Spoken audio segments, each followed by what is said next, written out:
To discuss, let's bring in Will Chamberlain. He is the publisher of humanevents.com, a conservative news site, and he is also an attorney. Chris, thank you for being with us. Thanks for being with us. Chris Hughes making the point there that Zuckerberg has more influence than anyone else in the government or private sector. Hard to disagree with that.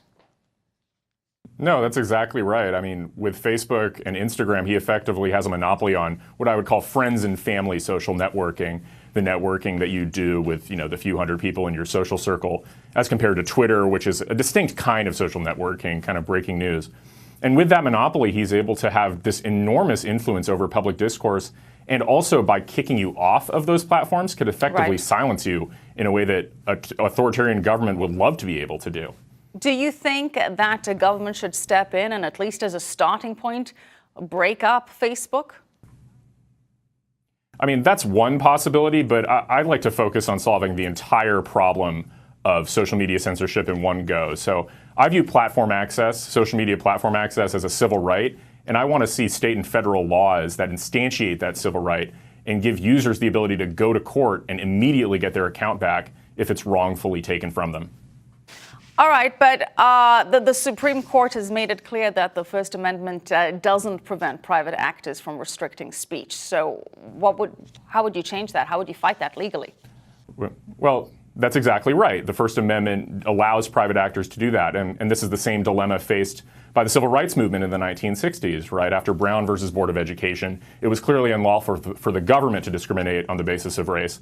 But the 14th Amendment only applied to government discrimination, not private discrimination. So that's why that movement focused on passing the Civil Rights Act of 1964 to ban certain forms of private discrimination on the basis of race.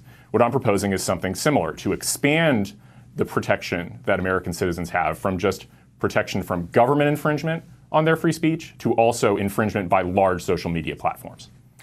And because, to your point, there are the way that most of us communicate to a large degree, that it is actually a right or a public square. But how do you get that changed? How do you get the Supreme Court to change that? I mean, are you proposing lawsuits that bring this issue up?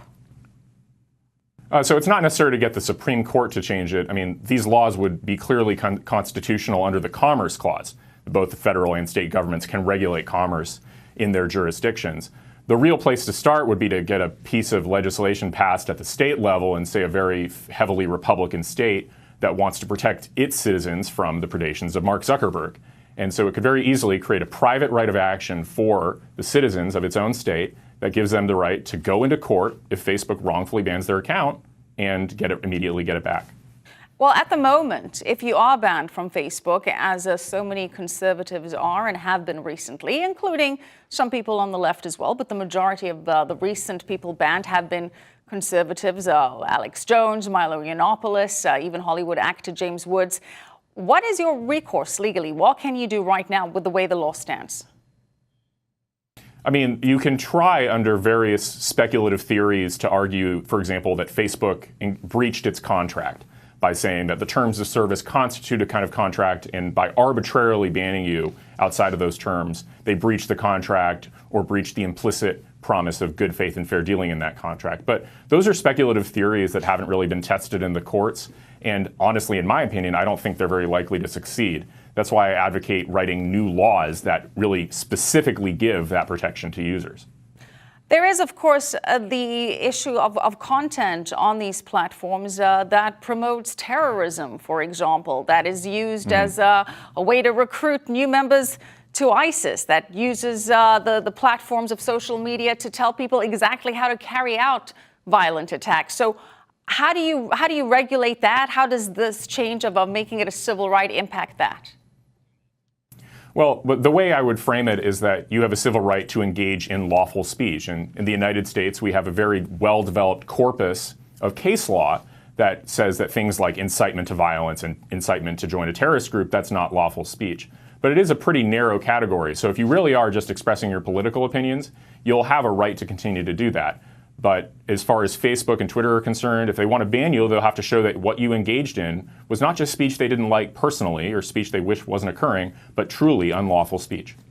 Well, that seems to be the big issue at the moment. I hear your legislative proposals, but in the interim, one of the big issues is what are these standards and criteria that Facebook and Twitter and Instagram are using to decide what violates their rules of engagement? I mean, do we have any clarity on that?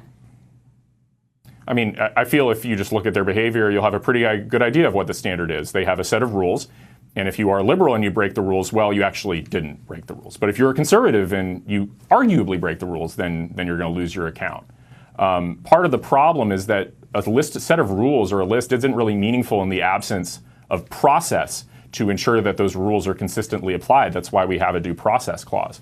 So, the rules aren't worth the paper they're written on if there isn't an ability to appeal to an objective third party. Should the government be that objective third party? Because some are suggesting that government should step in and regulate this. I do believe that. I think that, again, the 1964 Civil Rights Act is instructive. Private restaurants, hotel owners were inflicting serious harm on the black residents of the Jim Crow South, rather. And the government stepped in and stopped it and said, yes, I guess that there is a freedom of association right, sure, but there's something more important going on here, and that is ending this pervasive racial discrimination. And I think that's the right attitude to have here, that while Facebook's freedom of association matters, it's more important that people have access to meaningful free speech. And in 2019, that means being able to speak on Facebook and Twitter and Instagram. Yeah. All right. Will, thank you for speaking with us. Appreciate it. Will Chamberlain.